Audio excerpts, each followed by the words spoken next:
student, hearty welcome back in your online class. Today we will study Hindi first class 1. Book name is रचना प्रसून. आपका syllabus lesson 1 to 6 हो चुका है complete और अब आपका half-yearly exam के लिए लेसन 12 हमें करना होगा, जिसका शीर्षक है, टॉपिक है निबंध लेखन। निबंध का मतलब होता है कि हमें कोई सब्जेक्ट दिया जाता है, कोई टॉपिक मिलता है और उसके बारे में हमें जितनी नॉलेज होती है उसके हम सेंटेंस बनाकर हिंदी भाषा में लिखेंगे। 4 या 5 सेंटेंस हम लिखते हैं। जैसे कि यहाँ पर आप देख रहे हैं निबंध लेखन, एसे राइटिंग इंग्लिश में कहते हैं एसे। तो यहाँ पर दिया है गाय के बारे में लिखने के लिए दिया है।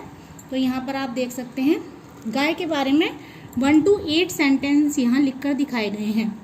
तो इससे आपकी जो है सबसे बड़ा फ़ायदा क्या होता है, बेनिफिट ये होता है निबंध लेखन का कि आपको हिंदी बहुत अच्छे से मात्रा लगानी सीख जाएंगे आप, और अपनी भाषा को, किसी विषय के बारे में आप अपने विचार अपनी भाषा में प्रस्तुत कर सकते हैं। जैसे कि गाय के बारे में आप जितनी नॉलेज है आपको, उसके आधार पर आप नंबर 1 सेंटेंस लिखेंगे। पहला वाक्य लिखेंगे, गाय एक पालतू पशु है। नंबर 2, इसके सिर पर 2 सींग होते हैं, जैसे कि आप चित्र में देख भी रहे हैं। नंबर 3, इसकी पूंछ लंबी होती है, ये आप देख रहे हैं पूंछ लंबी होती है, तो इसके बारे में लिख देंगे। नंबर 4, गाय घास व भूसा खाती है ना, गाय घास और भूसा खाती है। नंबर 5 और क्या है, इसके बारे में क्या लिख सकते हैं हम। नंबर 5, गाय हमें मीठा दूध देती है, गाय का दूध मीठा होता है ना। नंबर 6, गाय के बछड़े बड़े होकर बैल बनते हैं, जो बच्चे होते हैं गाय के तो वे बड़े होकर बैल बनते हैं और किसान की खेती के लिए काम में आते हैं। नंबर 7, गाय का दूध सेहत के लिए बहुत अच्छा होता है, मतलब गाय के दूध को अमृत के समान माना गया है, स्वास्थ्य के लिए बहुत अच्छा होता है। नंबर 8, हम सब उसे मीन्स गाय को गौ माता भी कहते हैं, इसलिए हम गाय को गौ माता भी कहते हैं। इस प्रकार से आप ये 2 और 3 टाइम निबंध को पढ़ेंगे और फिर अपनी भाषा में दूसरे तरह से भी सेंटेंस बनाकर आप लिख सकते हैं, लेकिन उन वाक्यों का अर्थ होना चाहिए और मात्राएं उसमें और भाषा का जो रूप होना चाहिए वो शुद्ध होना चाहिए, सही होना चाहिए। नेक्स्ट टॉपिक है आपके लिए मेरी माँ। तो अपनी मम्मी के बारे में आप जितना भी जो कुछ भी जानते हो तो उसको हिंदी में यहाँ पे 1 to 10 सेंटेंस लिखकर बताए गए हैं। आप इन सेंटेंस को पढ़कर भी निबंध लिख सकते हो और अपनी भाषा में भी उसे बनाकर लिख सकते हो, लेकिन उनका उसमें जो आपकी भाषा सही होनी चाहिए, मात्राएं सही होनी चाहिए और वाक्य अर्थपूर्ण होने चाहिए। जैसे कि पहला नंबर 1 दिया है वाक्य, मेरी माँ का नाम रजनी है। तो यहाँ पर रजनी नाम दिया है और आपको क्या करना है, अपनी मम्मी का नाम लिखना है, ठीक है। नंबर 2, वे 30 वर्ष की हैं या 30 साल की हैं। वर्ष भी लिख सकते हैं, साल भी लिख सकते हैं, और अगर आपकी मम्मी 30 से कम या ज़्यादा आयु की हैं तो वो भी लिख सकते हैं, जैसे 25 वर्ष लिख सकते हैं, 26 वर्ष लिख सकते हैं।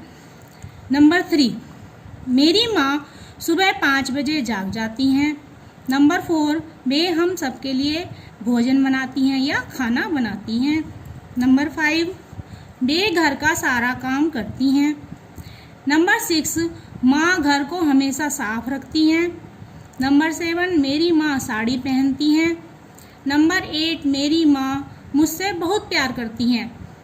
और नंबर 9, मुझे अपनी माँ बहुत प्यारी अच्छी लगती है। प्यारी भी लिख सकते हैं, अच्छी भी लिख सकते हैं।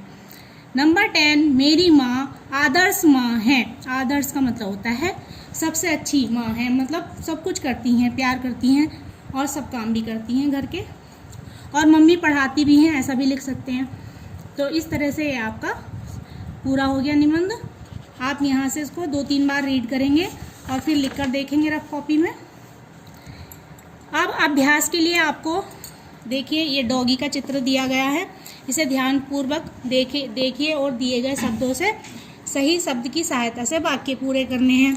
यह आपको वाक्य पूरे शब्द लेकर वाक्य पूरे करने के लिए इसलिए यहाँ पर दिया है ताकि आप अपने आप से और प्रैक्टिस कर सको, दूसरे जानवरों के बारे में निबंध लिख सको। तो यहाँ पे टॉमी का चित्र दिया है। नंबर 1, मेरे कुत्ते का नाम टॉमी है। फिर यहाँ पे शब्द दिए हैं जंगली और पालतू।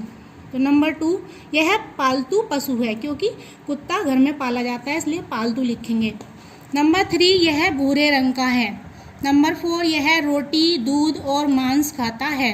यहीं से हम सिलेक्ट करके यहाँ पे शब्द भरेंगे और शब्द भरकर वाक्यों को पूरा कर रहे हैं। नंबर 5, यह दिन में सोता है और रात को जागता है। नंबर 6, यह बहुत तेज दौड़ता है। ये हमने यहाँ पे देखिए निशान भी लगाए हैं, इसके हिसाब से आप शब्दों को भरेंगे। नंबर 7, यह घर के सदस्यों को देखकर पूंछ हिलाता है। नंबर 8, यह किसी अजनबी को देखकर भौंकने लगता है।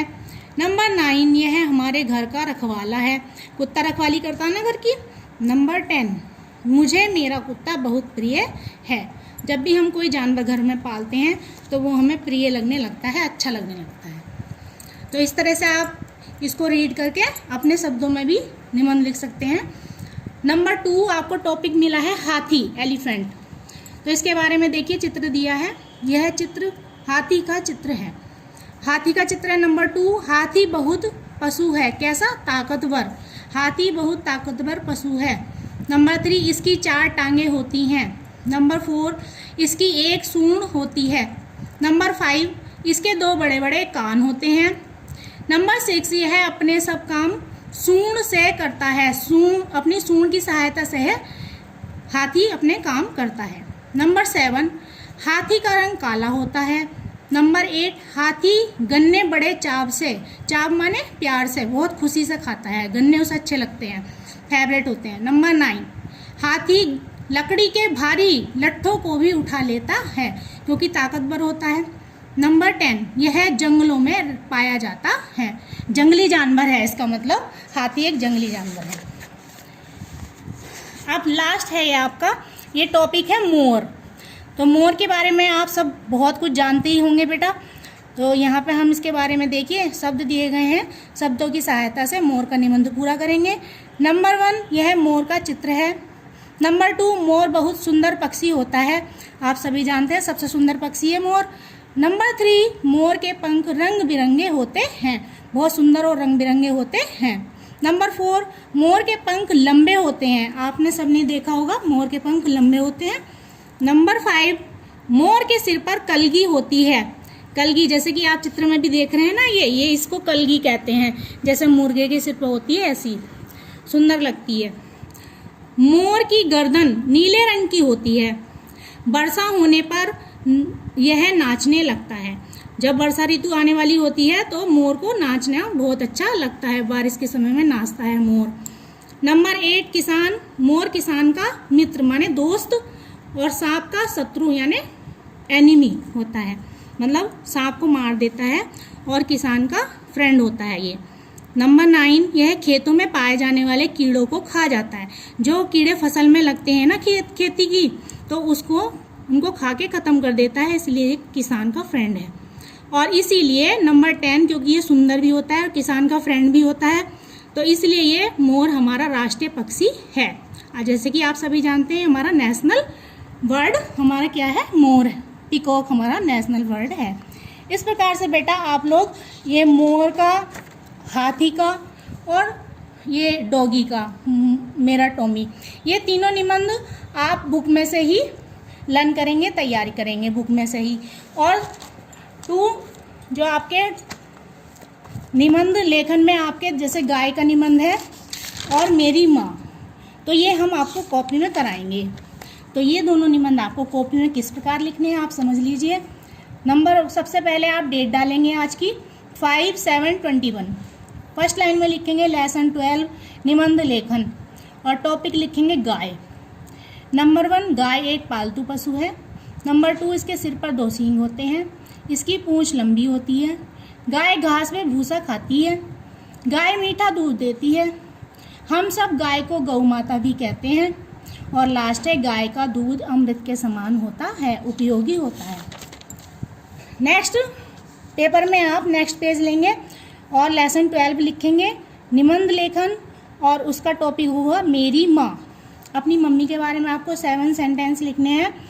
नंबर 1, मेरी माँ का नाम है, क्योंकि सभी बच्चों की नाम मम्मी का नाम अलग अलग होगा, तो इसलिए मम्मी का नाम आपको अपने आप लिखना है, फिल करना है। यहाँ पे हमने खाली छोड़ दिया है।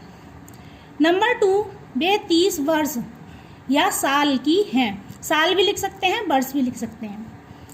नंबर 3, मेरी माँ सुबह 5 बजे जाग जाती हैं। मेरी माँ घर को हमेशा साफ रखती हैं। वे घर का सारा काम करती हैं। माँ हमारे लिए खाना बनाती हैं और मेरी माँ एक आदर्श माँ है। इस प्रकार से डियर स्टूडेंट आज का ये लेसन 12 कंप्लीट हो गया है, निबंध लेखन। बुक और कॉपी में जैसे समझाया है आप वर्क कर लेंगे और करने के बाद इसको लर्न भी करना है लेसन को। Thank you, have a nice day.